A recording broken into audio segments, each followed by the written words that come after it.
Hey everyone, this is Glenn Greenwald, and I am very excited to present a special episode of System Update. It's an interview with a journalist who has been doing extraordinary work. We've been trying to set this up for some time, and I'm really excited to be able to present it to you that it worked out.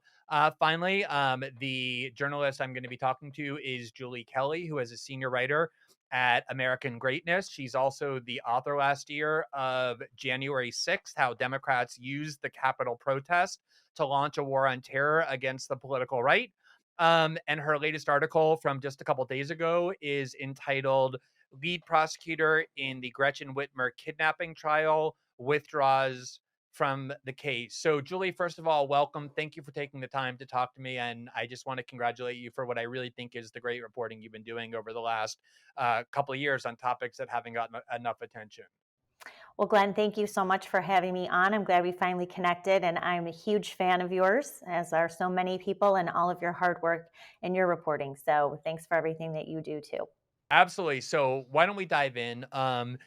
The areas that you've been covering so well are areas that have been a long time interest of mine. I think what ties them together is the trampling of civil liberties in the name of this new domestic war on terror. The first one was justified by 9/11 and the 9/11 attack. The second one was justified amazingly by something that, whatever you think of it, was obviously a far, far less significant event, which is the January 6th riot at the Capitol. And yet, in many ways, it's spawning some more extreme civil liberties abuses than even that first war on terror did.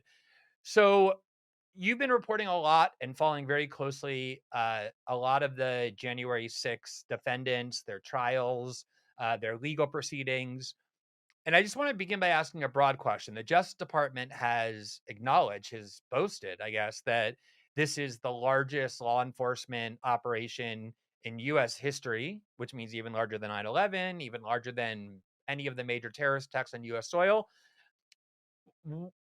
Where are we in terms of the number of people who have been charged, the number of people who have been in prison without trial, the number of people who have thus far been processed, either exonerated or and acquitted or convicted and sentenced? Just where are we in the process of this very vast investigation?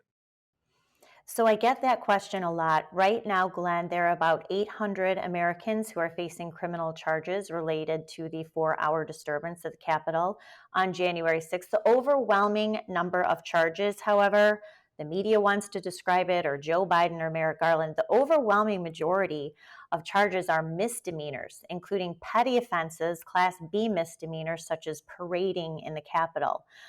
That charge also has resulted in the overwhelming number of plea deals. So you've got about 800 defendants. They are arresting new people every single week. I believe, Glenn, that this DOJ is trying to get to a magic number of 1,000 defendants as some sort of campaign talking point for the Democrats this year, even though poll after poll shows that most Americans don't care about this issue at all. So that's where we are. There, the trials just started last month. So far, there have been 3 jury trials in Washington, D.C. All 3 juries came back almost immediately with guilty verdicts on every count. Because, as you can imagine, Glenn, the notion of getting a Trump supporter getting a fair trial in a city that voted almost 94% for Joe Biden is just not possible. Nonetheless, judges continue to deny change of venue motions. So it's sad, Glenn, as these people are really trapped in a rigged legal and judicial system in Washington, D.C. They have no relief. So a lot of their attorneys are pushing for them to accept plea deals because they know that these juries will not be fair and impartial when considering the evidence against them. Of the 800 people who have thus far been charged, what number or percentage of them roughly are alleged to have used actual violence during that 4-hour protest or riot? So there are about roughly 130 defendants charged with assaulting or attacking police officers. You've got about 75 who face some sort of weapons charge. Now, most of those weapons are things like pepper spray or flagpoles or riot shield. And in some cases, weapons that before were never considered a deadly weapon, like a helmet, that sort of thing. And so they're really creating new legal ground with this prosecution. So again, out of 800, you have a small slice charged with any kind of violence against police. But Glenn, it's really important, and I tell people this all the time. A lot of the confrontations and clashes that people see in clips between protesters and police really provoked a lot of the violence that day. We can talk about it a little bit. It's also covered extensively in my book. And it's also something that the Justice Department and the media is desperate to cover up. The police excessive force, of course, 4 Trump supporters died that day. And they're really trying to cover that up. But there's a trial starting next week that will start to expose some of the police misconduct that happened that day. So so they're using a very elastic, vague, and broad definition of what constitutes violence or the use of weapons. But even with this attempt to group as many people as possible into the category of violence, it's still the case that the overwhelming majority of people who are charged are, by the government's own admission, nonviolent protesters. Is that accurate? That is correct. And most of the felony charges are also nonviolent. So you have a charge called obstruction of an official proceeding. About 240 some odd defendants face that felony charge. It's also, Glenn, the charge that the January 6th Select Committee has suggested that they might criminally refer Donald Trump to DOJ on that charge. A nonviolent felony was never intended to be used this way. It's a post Enron law that was signed into law by George W. Bush. He explicitly said when he signed it, this is not to be used against political protesters. But of course, that's exactly what this DOJ is doing. There have been numerous plea deals for that charge, the obstruction of an official proceeding. Judges have sentenced people to years in prison, including people who, again, face no violent charges, have no criminal record. And then another major charge is the conspiracy charge. So that is the charge that has been levied against these groups, such as the Proud Boys, the Oath Keepers, the Three Percenters, the idea that they conspired ahead of time to attack the Capitol or overthrow democracy, whatever the rhetoric of the day is. So those are the two bigger charges, nonviolent charges that DOJ is going after. One of the things that has struck me so much, not only about the strategy for prosecuting even nonviolent political protesters, but also other prosecutions that became associated with Russiagate and the general attempt to impose scandal around everything the Trump administration did, including, for example, the prosecution of Michael Flynn, is that there was this long time criminal justice reform movement that had been associated overwhelmingly with the left, but also the libertarian right. You find exponents of it at the Cato Institute. The Koch brothers have donated to programs at Cato and the ACLU devoted to that sort of thing.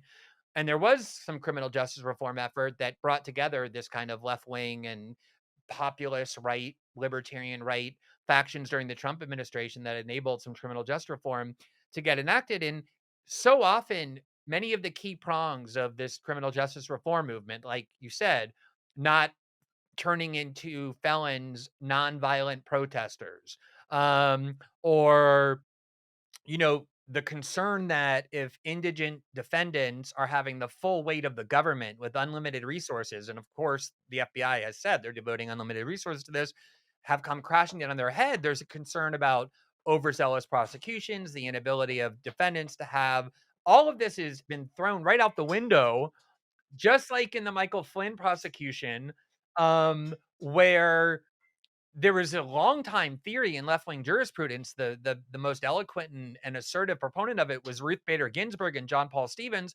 That if all you do is lie to the FBI by falsely denying that you committed a crime that they think they ask you if you've committed, that because it implicates your right to self incrimination, that it should never be possible for the FBI to turn you into a criminal simply because you lied to the FBI.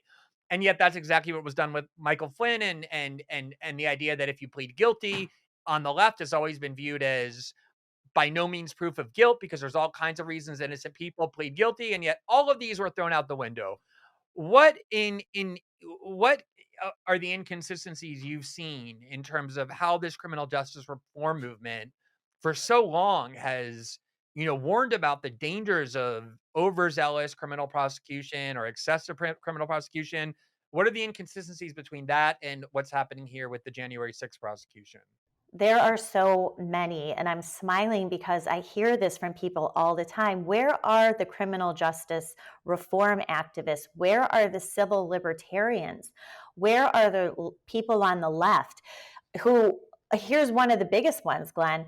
You have Democrats who want to get rid of cash bail, right? They want to get rid of any idea that people can be held behind bars pending some sort of bail or bond or just based on their charges. But yet we have dozens of political prisoners, men who have been charged, no, even on nonviolent offenses, no criminal history, but yet this DOJ has sought pretrial detention for at least 100 January 6th defendants. Right now, we probably got close to 75, 80 men who are being held. Some have been held for 14 or 15 months as the Justice Department at the same time is delaying their trials deep into this year. Glenn, we could have a situation where a number of these defendants have been incarcerated for 2 years without being convicted of a crime before they even have a chance to go to trial.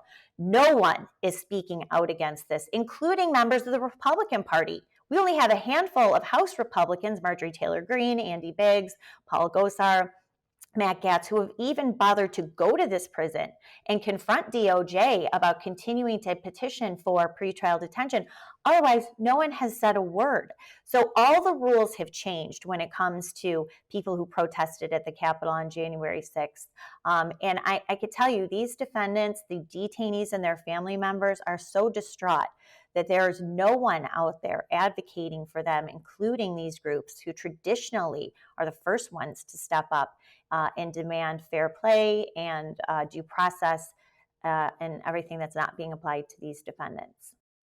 Yeah, it's one of the reasons why it's so infuriating is that, and this is something, a point I make so often is that, even if you despise the ideology of these protesters and believe their cause was completely demented, that there was obviously no fraud in the 2020 election and what they did was such an affront, no matter what it is you believe, especially people who are activists, are expected to be able to set aside their emotional views of the ideology or actions or politics of the people in question and think about the precedents that are being set that aren't only going to be used against your political enemies, but perhaps someday your political allies. And, we've seen this when the censorship regime online started with Alex Jones and Milo Yiannopoulos, and most people, even on the right, said, "Well, who cares about Alex Jones and Milo? I'm fine with them being silenced." And the idea of, well, it's going to set a precedent where it's going to start to be used against people you like. It's so hard to get people to think that way. And I think one of the really interesting things, Julie, that a lot of people have forgotten is, eventually the first war on terror and the civil liberty extreme radical changes that it ushered in, like detention without due process at Guantanamo and things like that. Eventually, the ACLU and large law firms began defending those detainees in court. But for the first year or two, they were so radioactive and the emotions around 9/11 were so intense that even the ACLU wouldn't touch these cases, let alone large law firms, and it was left to more radical groups like the CCR and others. Um, when when I ask myself, why aren't more Republicans objecting, at least on grounds of precedent and principle, even while they can distance themselves politically from the protesters, I try and understand what the motives are. What do you think the motives are? Is it just political fear? Is it that a lot of Republicans really do believe these people deserve punishment and don't care how it's meted out? Or what do you think the dynamic there is? I think it's all of the above, honestly. I think a lot of it is political fear because you've got, 130 Republican House members who've been branded as insurrectionists. You see what they're trying to do with people like Madison Cawthorn and now Marjorie Taylor Greene, accuse them of inciting insurrection, and that's why they should be removed from the ballot. This is the same sort of thing they're going to go after Donald Trump for should he attempt to run again. And so that's one angle of it. But Republicans just generally are fearful, and I do think there's an ick factor, Glenn. We even saw this during Russiagate. I go back to Trey Gowdy calling Carter Page a clown. Well, what is he could be a clown, he could not be a clown, he could be an odd person, but that doesn't mean that the government should lie to a secret court and issue warrants to surveil him, ruin his life, leak that to the Washington Post, destroy the man's life. So there's this ick factor. I also see this with the Whitmer kidnapping trial that I know we're going to talk about. Republicans don't want to be seen defending who they who they consider the deplorables. I mean, that's really a big part of it. And so that is why they don't, but you don't, this has been part of my work. You don't have to necessarily defend what most of these people did, even though most of them committed no crime. They're crimes that are being made up after the fact. But you do have to defend the rule of law and the presumption of innocence and due process and Sixth Amendment rights and Fifth Amendment rights and First Amendment rights, everything that is being completely trashed under this prosecution. So it's really shameful. And I hear a lot from the families who are so disappointed, not just by Republicans, but also by Donald Trump himself, who's given some lip service to this, but certainly has not stepped up yet with any sort of help with legal defense funds, lawyers, et cetera. Yeah, I think it's not controversial to note that one of Trump's many demonstrated character flaws is that he doesn't feel much of an obligation to return a sense of loyalty to those people who, in some sense, are loyal to him. I mean, he did pardon a lot of his loyalists who were the victims of excessive prosecution, like Michael Flynn. But in general, I think the abandonment of these people who largely went there at his urging on his behalf is consistent with that character flaw and has in a lot of ways sent the signal to other Republicans and even conservative activists that they're kind of excused from this cause because even he is. I wanted to ask you about something you said when you said that even in terms of the people who have been accused of assaulting police officers, a lot of them were provoked by the police. Soon as you said that, I kind of had this emotional response that, oh, wow, I know that's going to be very controversial. A lot of people are going to be upset by this idea that the sacred, heroic Capitol police officers were somehow in any way to blame for the events of that day. And yet I immediately then rationally realized that that was not just a common claim, but the practically required claim when it came to the violence that often erupted during the Black Lives Matter protests over the summer of 2020. That when there were clashes, when and people were attacking the police, the argument was instantly hauled out that the protesters weren't to blame for the violence, that it was the police by using excessive force who were constantly provoking it. So let me ask you to compare because it seems like the situations are obviously similar, even if there are important differences. The 2020 Black Lives Matter protests, whatever you think of them, did involve a lot of civil disobedience, a lot of law breaking, a lot of violence in the name of a political cause that was extremely important to the protesters. Whatever you think about the January 6th cause and the protesters, the same exact thing was true there. As you said, most of them, even by the government's own account, were nonviolent. They were engaged in political protest on behalf of a political cause that they supported passionately. What has been the difference in terms of the legal treatment these protesters are receiving, and also the media narrative that has surrounded each of these? So, the biggest comparison between 2020 and January 6th was the Lafayette Square riots that occurred right outside of the White House. As you will recall, Glenn, this was Memorial Day weekend. You had violent rioters who were burning parts of Washington, D.C., including parts of St. John's Church, which is right across the street from the White House. It was so violent and threatening that they ordered the White House into lockdown. Those protesters and rioters, there's a huge report on it, attacked police with weapons, frozen water bottles, engaged in physical brawls with them. And instead of these police being heralded as heroes, which we see on January 6th, there were two congressional hearings in 2020 to find out about police excessive force and misconduct. So, what happened was the rioters were basically left off the hook. They are dropping cases against people who are arrested for attacking police officers in Lafayette Square, which is a federal public park, against federal police officers, park police, Secret Service. Same sort of, so those are the comparisons between January 6th police and what happened on January 6th, or what happened in 2020. Now, what happened though on the afternoon of January 6th is that DC Metro and Capitol Police started attacking the crowd early. They were throwing flashbangs into the crowd, which is a stun grenade. It hits the ground and emits this huge explosive noise. This is why some lawmakers thought they were hearing gunshots. What they were hearing were these stun grenades being thrown into the crowd. You also had Capitol Police, and this was confirmed in the very first trial. Capitol Police, for the first time in its history, were asked to use non-lethal munitions on Americans standing outside the Capitol. These aren't people inside. These weren't people trying to get inside. They were out there rallying. A lot of people, Glenn, didn't know what was going on. Their cell service had been shut down. No one could access. They didn't know really that the proceedings had been halted, that it had been evacuated. They just walked from Trump's speech down there and ran into police attacking, punching protesters, throwing them off of railings, using this firearm, Capitol Police, this sort of rifle that would shoot pepper balls, which when it hit people emitted pepper spray. They were using sting balls, DC Metro Police, that when they hit the ground emit rubber bullets. That's why you see people bleeding.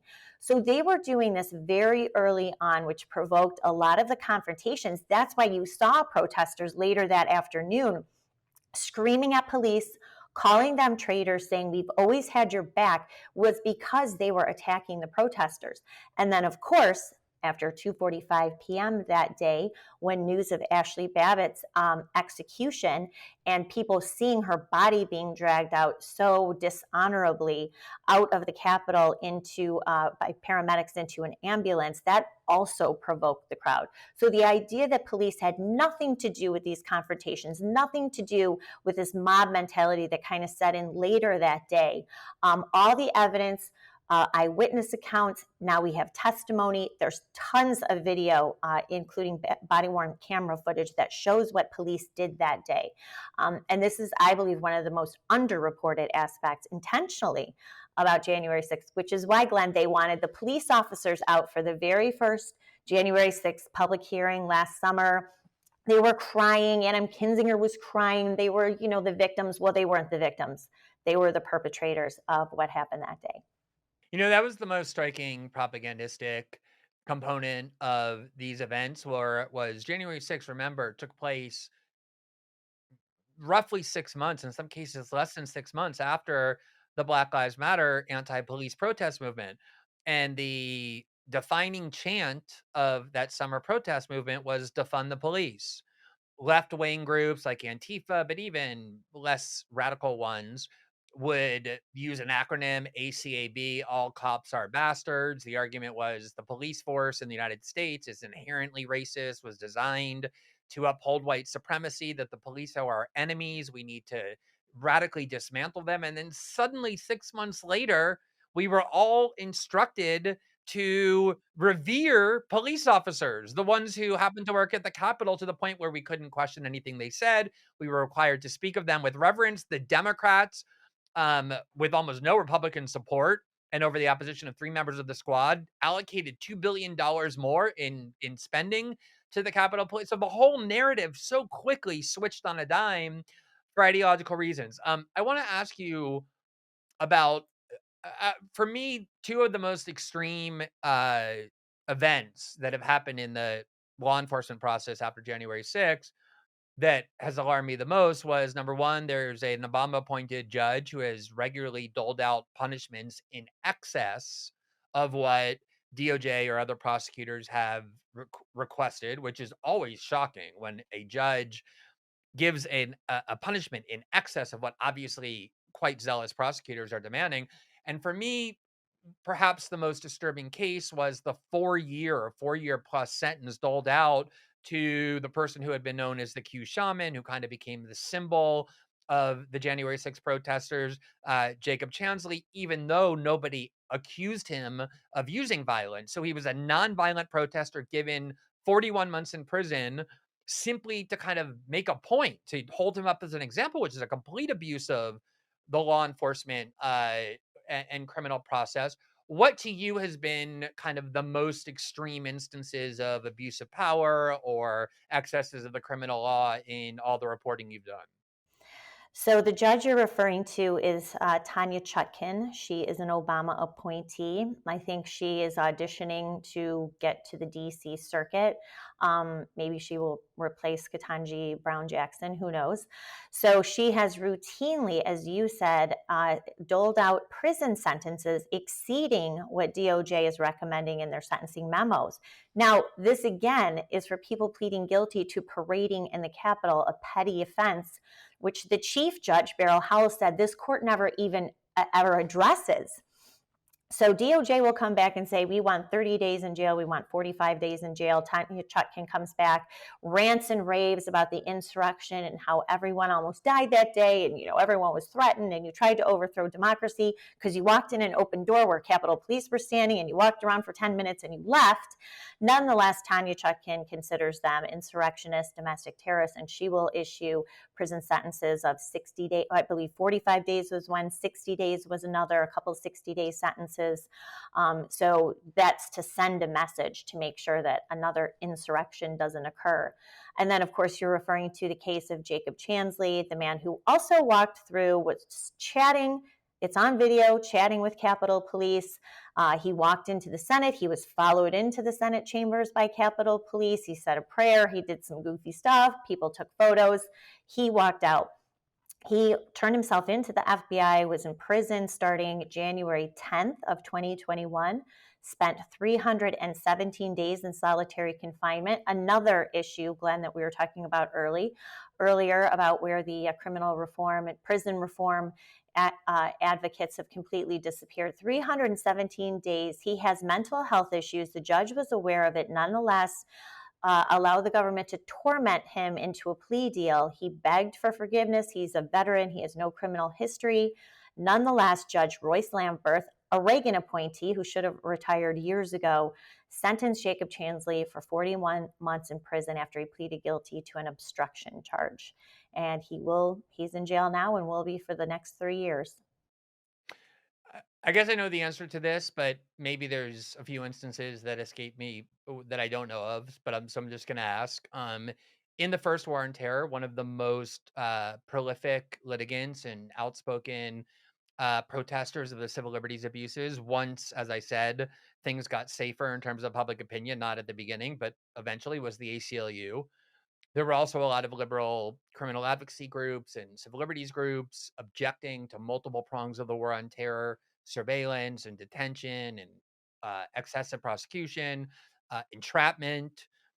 Have any of these groups, the ACLU, any of the left wing or liberal criminal defense or criminal reform groups, ever manifested in any way in favor of any of the rights of these defendants or against what the government is doing in connection with January 6th? Well, I know you will not be surprised to hear my answer is no. And in fact, I was tweeting up the head of the ACLU's prison project the other day after he tweeted something about the State Department coming out against solitary confinement for prisoners in Cuba. So I said, hey, where have you been? We've got, dozens who have been in solitary confinement conditions, political prisoners here, not a word. I will say, Glenn, one of the unexpected allies in this whole mess has been a group called the Press Coalition. This is a group of 16 major news organizations, CNN, the Washington Post, ABC News, that group, and they are petitioning the court in several cases to unseal surveillance video that is under protective orders. We've got 14,000 hours of surveillance video that was captured by security cameras that day. The government has designated this highly sensitive government material. Every clip, including 30-second clips, are under strict protective orders. So the Press Coalition has come out in a couple of cases, asked the judge to remove the seal to those videos, and in several cases has been successful. And it has helped undermine the narrative. In one clip, a 40-minute clip, it showed Capitol Police on the upper Senate side opening the double doors, standing there for at least a half hour as 300 some odd Americans walked into the building, chatting with the officers, didn't attack them. They were never warned the building was closed. And so that's just one example of the video that the DOJ and U.S. Capitol Police are trying to conceal, not just from the public, but also from the press, and even in some cases, defendants and their attorneys. So that has been one unexpected ally. So I should give them credit where credit Yeah, is due. that's good to hear. Mhm. But I guess the ACLU's complete non-involvement, um, 5 years ago even would have been surprising, and now it would be completely surprising if they manifested at all in a way that would alienate Mhm. their overwhelmingly, if not exclusively, liberal donor base and audience. But Right. that's just the reality in which we live. So, a lot of the reporting I've done, Julie, most of the reporting I've done about post January 6th civil liberties abuses have focused on the Congressional January 6th committee, in part because one of the most formative historical events for me, and as a civil libertarian, as a civil rights lawyer, and then as a journalist, was the McCarthy era and the abuses and excesses of that. And it's extraordinary if you compare the two times the Supreme Court intervened in McCarthy's committees and in the House on American Activities Committee to say that the committee is exceeding its power, abusing its authority, violating the constitutional rights of citizens. There's so many similarities between what the Supreme Court said the McCarthy committees were doing improperly and what the January 6th committee has been doing. The unlimited claims of power that they're asserting, the overtly political nature of their investigation, hauling people before their committee because of political associations and political belief, all the things the McCarthy committee did, to say nothing of the fact that the kind of foundational question of why does this committee have the authority at all to run kind of a parallel investigation to the DOJ? There's no claim that it helps them in their lawmaking function, and there's really no pretense that it's about executive branch oversight. They're just trying to pressure Merrick Garland, it seems, to prosecute more people using more aggressive theories, kind of this parallel investigation that the Supreme Court has often said is improper. The one time I wrote about the January 6th prosecutions themselves, I think was the one time, was when I learned about what I know you know about, and I want you to explain because you can do a lot better of an explanation, is the difficulty that these prosecutors had in the beginning of turning these people into felons, especially ones who are nonviolent, but even ones who are violent. Um, and what they succeeded in doing was concocting a completely novel theory using this old statute that I think came from Wall Street reform legislation, that obviously was never intended to apply to situations like this, and yet because there haven't been very good lawyers who have been involved in these proceedings, there have been some, but not many. And the judges have been very deferential to the prosecution. I think there might have been one, but maybe no successful challenges to this legal theory. So, talk about this novel legal theory that prosecutors have been using to try and elevate the seriousness of the crimes with which these people are charged. So what you're referring to is this obstruction of an official proceeding felony. It's 1512C2. This is the post-Enron law that was intended to stop people from interfering in criminal investigations. The document shredding, it's actually under document tampering with documents statute, has nothing to do with Was that part of Dodd Frank and Wall Street reform, or It was part of Oxley, Sarbanes-Oxley. that's Sorry. right? Exactly. Okay. Yeah, I can't exactly. believe I just remembered that. Yeah, Okay. no, that was good. I had forgotten that, but that was also intended to be a corporate That's right. criminal reform, right? That's After as exactly you said, right. after Enron. Right after Enron, Arthur Anderson scandal.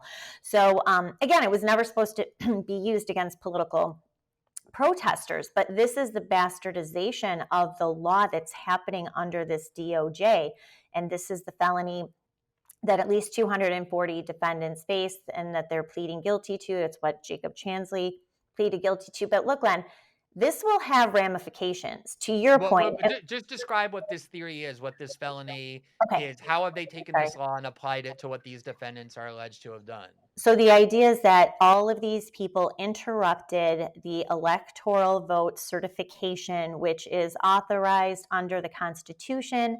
Therefore, this is an official proceeding of Congress, and that anyone who was there that day obstructed that official proceeding because, of course, they adjourned the special joint session and then they reconvened about 8 o'clock. So the idea is that all of them, whether they were inside or outside the building, and some people who never even went inside have been charged with this, that they forced the shutdown of Congress, their constitutional duty to certify the Electoral College vote. So that's the basis of DOJ So let me just using ask you a that. question about that theory. So I remember interviewing one of the criminal defendants, one of the lawyers for I think several criminal defendants, and his contention was that in order to make this claim, in order to take this obviously inapplicable law that was enacted decades ago that had no intention of being applied to political protesters, in order to do that, they had to essentially describe the congressional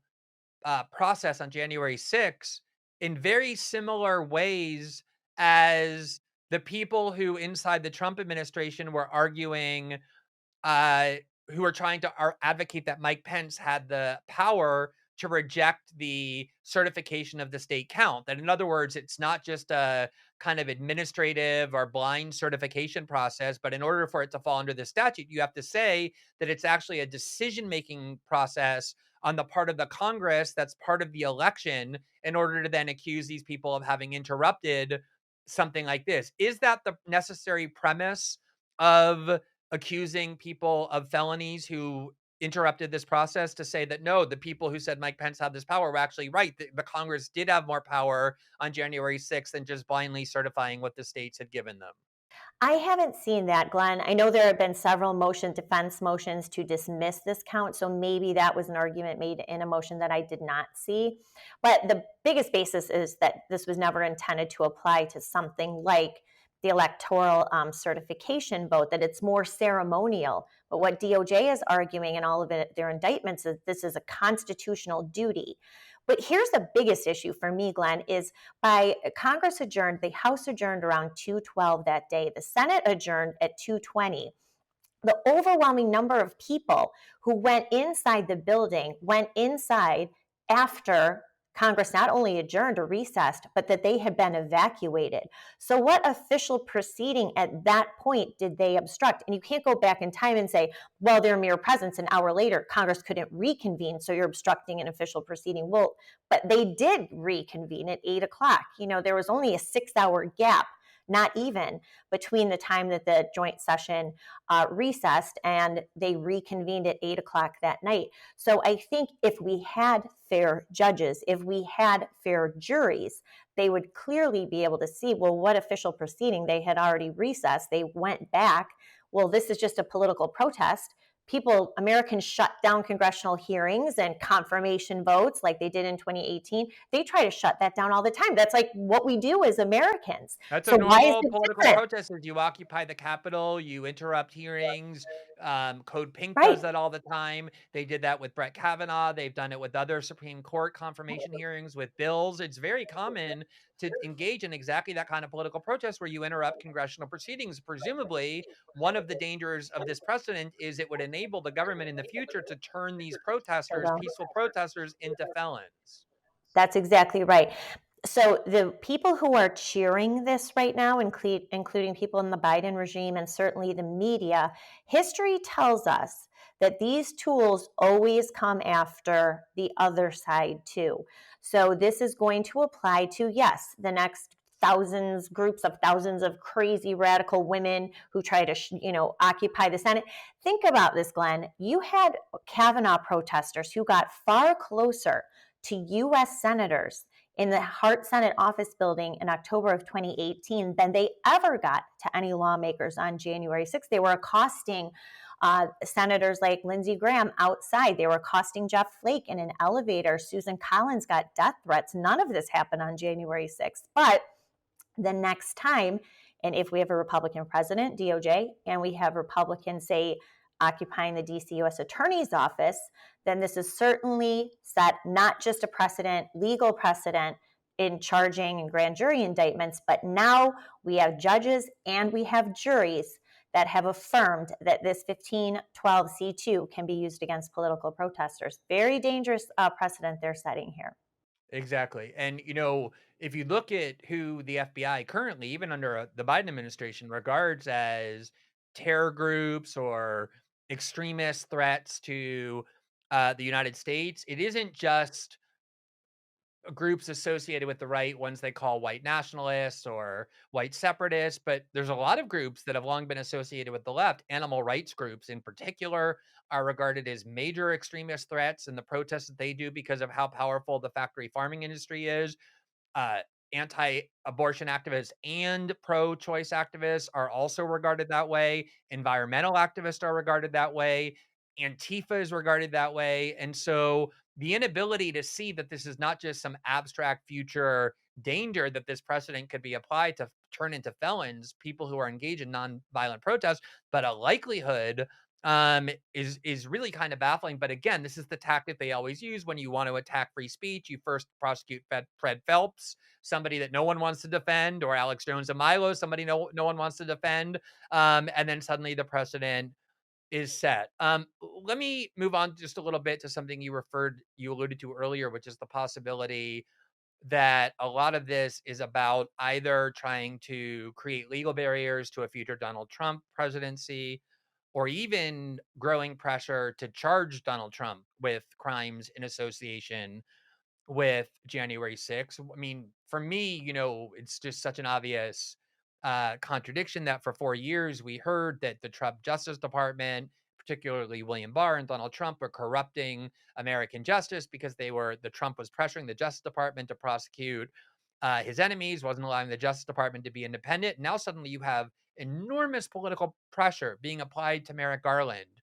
A lot of anger from Democratic senators, Democratic House members, Biden officials, lots of liberal activists, that he's not prosecuting aggressively enough or broadly enough, and that particularly he's not going after Trump and his allies. What do you regard as the probability that at some point, and obviously the Congressional 1/6 committee is trying to amp up that pressure by considering referring to the DOJ that Trump committed crimes, making known their conclusion that he did. What is your view on the likelihood that some of this will ultimately end up either as a legal impediment to Trump's candidacy or even criminal charges against Trump himself?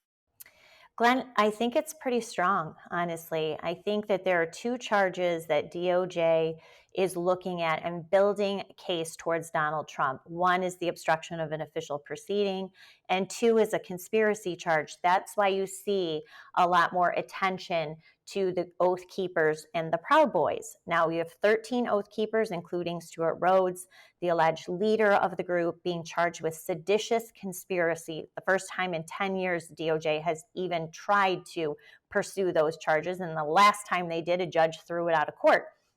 13 members of the Oath Keepers. Then you have the case against the Proud Boys, many of them facing conspiracy. So now you see the media and even the J6 committee recently releasing texts and video that show the heads of Proud Boys and Oath Keepers collaborating. They're on video together that day. But what were the Oath Keepers, a few members, doing that day? Providing security to Roger Stone. The Proud Boys, of course, you go back to the debate in 2020 when Donald Trump later said he doesn't even know who the Proud Boys is. But remember, he said, Proud Boys, stand by, stand down. They misinterpreted that, just like the Charlottesville comment, and said that he was inciting the Proud Boys. So, Glenn, in my opinion, they are going to take the co-conspirator cases for the Oath Keepers and the Proud Boys. And they're going to try to build this case towards Donald Trump, charging him with both, either or both of those charges, obstruction and or conspiracy. Yeah, for obviously for a year or so, a common argument of those of us who were objecting to the excessiveness of these prosecutions was that despite the media narrative that this was an insurrection, no one had ever been charged with treason or insurrection or sedition. And then suddenly, after many, many months, they finally indicted Stuart Rhodes and a few other people in terms of conspiracy to engage in sedition. Clearly, a response to the political protest, the political pressure um, to do so. A major part of the media narrative that day and since and to this very day is that at least some of the people there, if not most of them, were intent upon using violence to either try and murder Mike Pence by hanging him. Alexandria Ocasio Cortez famously claimed that Ted Cruz had tried to get her murdered, meaning sent people on January 6th to try and murder her, even though she was very far from all the action and claimed trauma because a police officer knocked on her door. Um, and all of these charges, including the ones that they've now bought because of political pressure, has anyone been charged with conspiracy to murder lawmakers or attempted murder or attempted assault on any lawmakers? I'm sure, again, you will not be surprised to hear the answer is no. No one is charged with attempting to physically assault or rape AOC, as she said, or certainly murder any lawmakers. One thing, Glenn, I always thought that was funny is that they called this white supremacy insurrectionists, right? That these were white supremacists. So, what were these white supremacists going to do? They were going to what? Hang the whitest man in America, Mike Pence. They were going to stop the certification of another white guy from taking over the White House. They were going to what? Try to overthrow a Senate that has what, 96 senators who are white. Like, none of it made any sense. And of course, there's no proof of any white supremacist or any racial motive to what happened that day. So just another one of the narratives that's false. Just like the idea that all these police officers were killed, that Brian Sicknick was bludgeoned to death with a fire extinguisher. Total lie. His death had nothing to do with what happened on January 6th. And then the concealment of 14,000 hours of surveillance video, the pipe bombs, which really set off a lot of panic that day. We never found the pipe bombers. They could find the, Indiana grandma, the parader, using cell phone data, but they can't find the guy who allegedly set pipe bombs the night before outside the headquarters of the DNC and RNC. None of this narrative adds up, which is why I consistently say January 6th was mostly an inside job. That's what we're going to find out. And that's why the Democrats have so successfully exploited the events of that day to achieve all sorts of long sought political goals. So I want to ask you about the use of informants, the role of the FBI, and the like in connection with the Gretchen Whitmer case, where it's been essentially proven dispositively, and then the relationship, the light that shines on the question about informants in January 6th. But before I get to the Gretchen Whitmer, I just want to ask you one last question directly about January 6th, which is there have been, I guess, a couple of success stories recently, a couple of exonerations. I know of at least one where there was a bench trial, I believe, and because the judge had ruled that the person had reason to believe they were permitted to enter the Capitol because the Capitol Police had let them in, um, that it was impossible to attribute to them any criminal motive sufficient to convict them. I believe they were fully acquitted. What, if anything, does that tell us about the potential of other defendants to invoke that defense, and what does it tell us about what happened that day?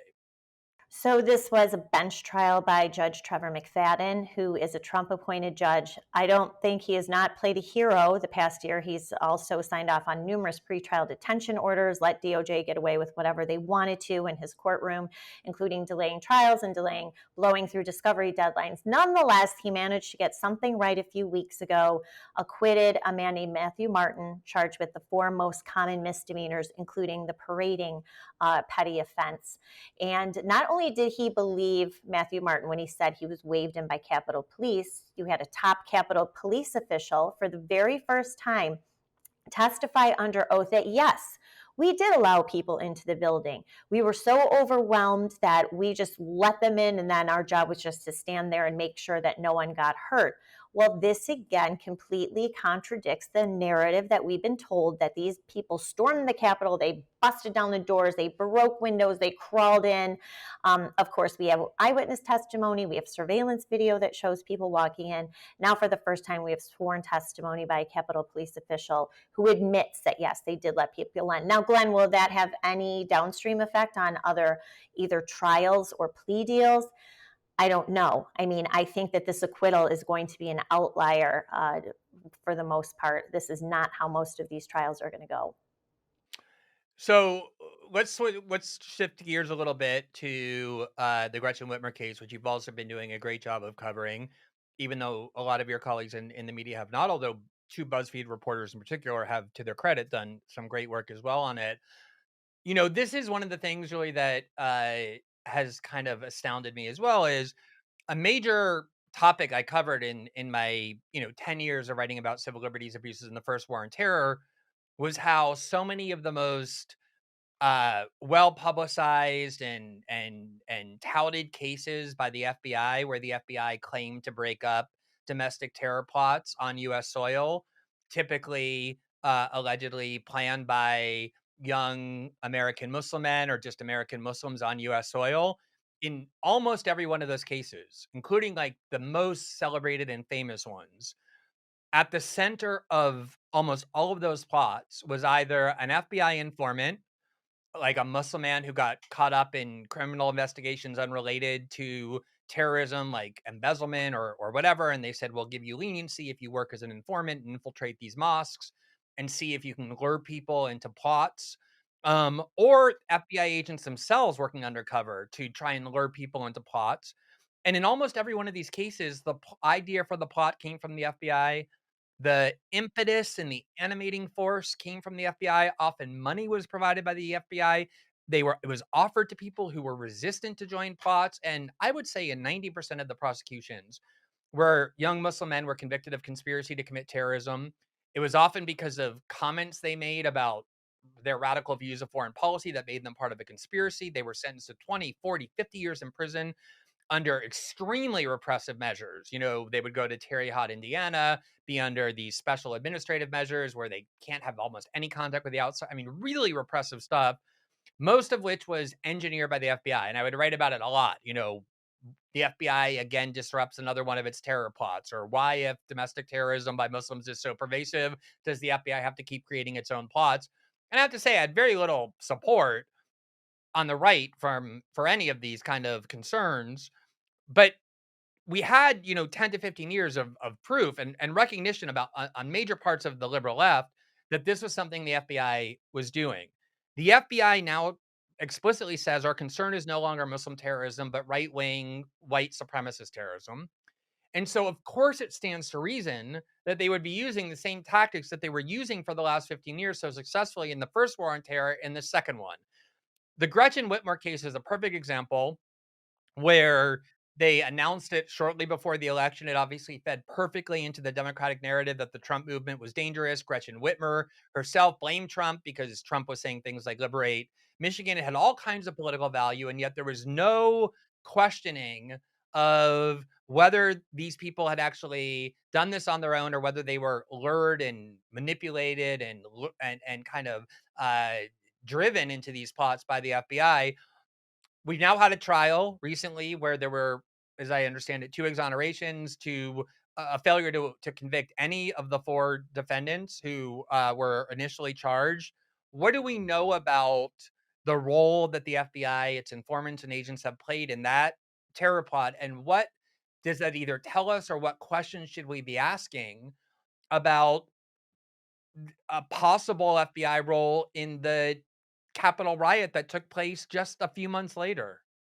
So I'm going to start with your last point first, because as I commented to a very astute political friend of mine who does a lot of reporting herself, I said it's so strange that the Whitmer verdicts have been completely ignored, even on the right. I mean, it has been completely shut out pretty much at Fox News, by radio hosts with a big audience. They haven't even mentioned it. And she said to me, they can't cover it because then it will raise all sorts of questions about January 6th. And of course it does, because these are the same people who ran the FBI, including the man in charge of the Detroit FBI field office during the 2020 Whitmer caper, who was suddenly moved to the DC FBI field office in the middle of October, just a few months before January 6th.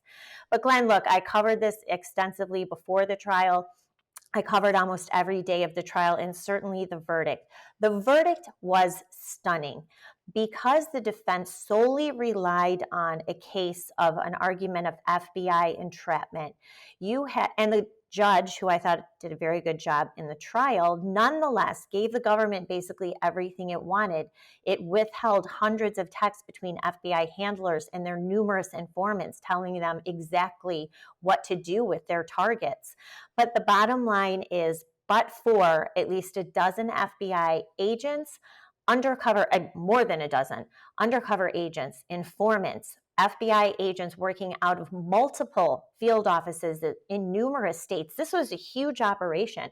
The government considered this its biggest domestic terror investigation in recent history until January 6th. This was huge for DOJ.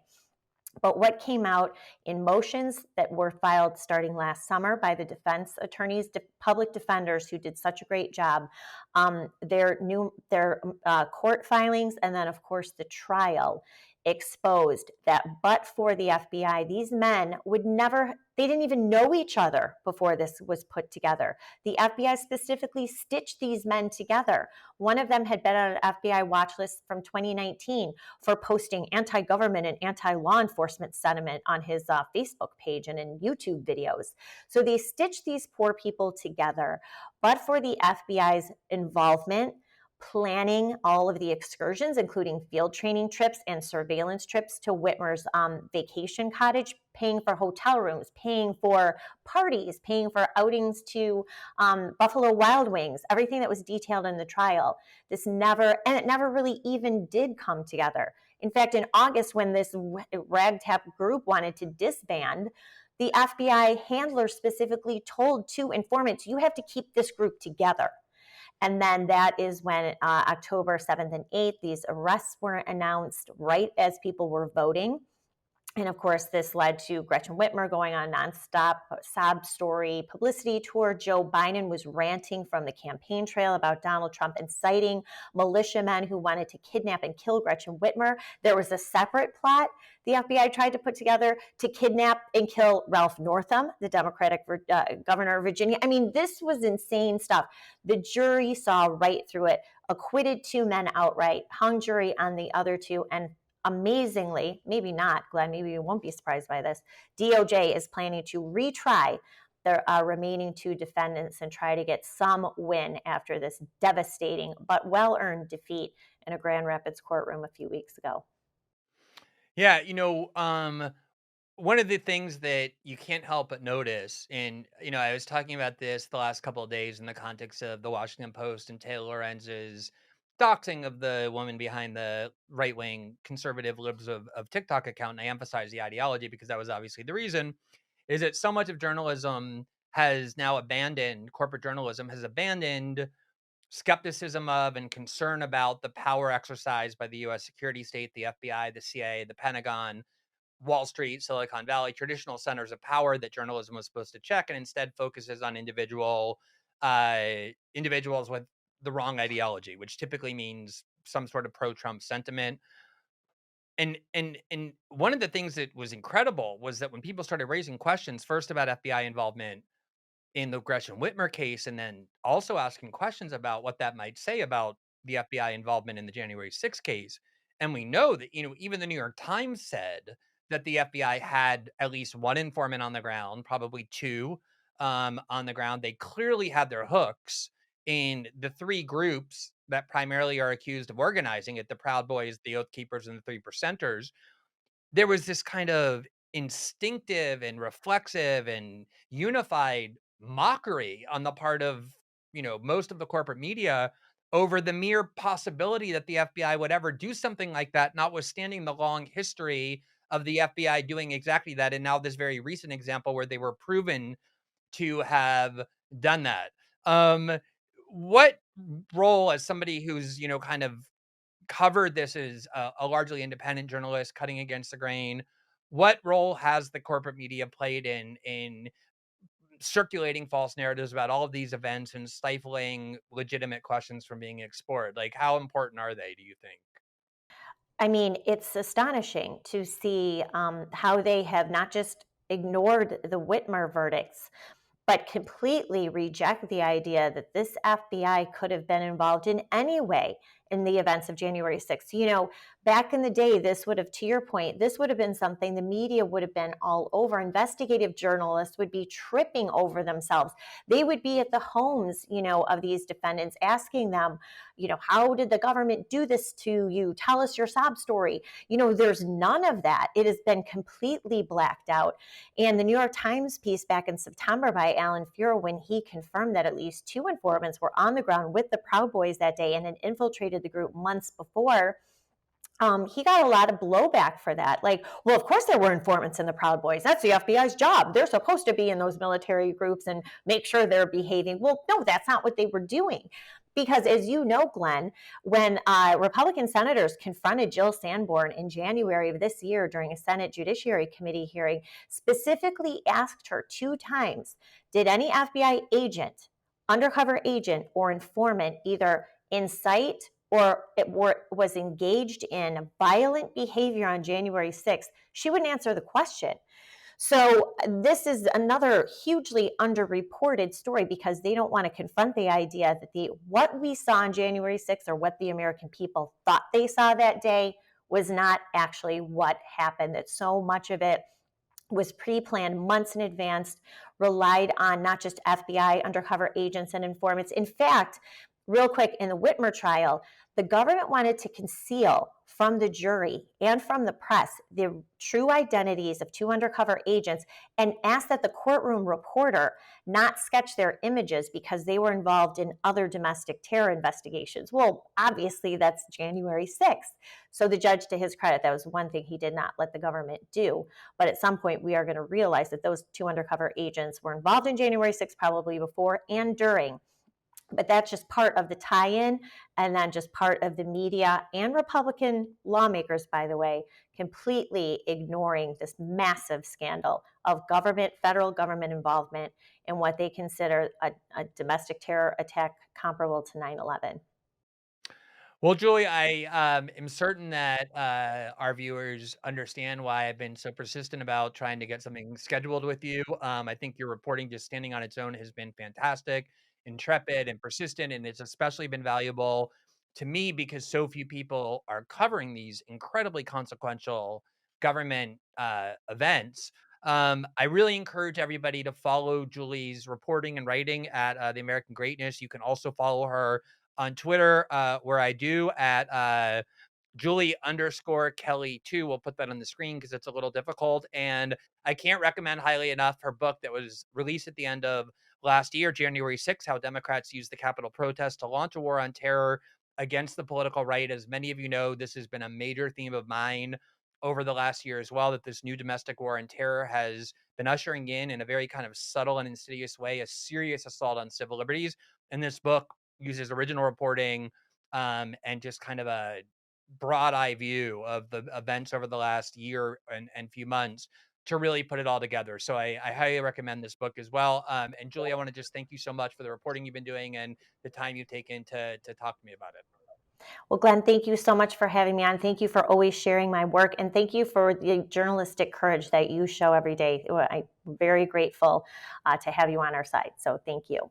Thanks so much, Julie.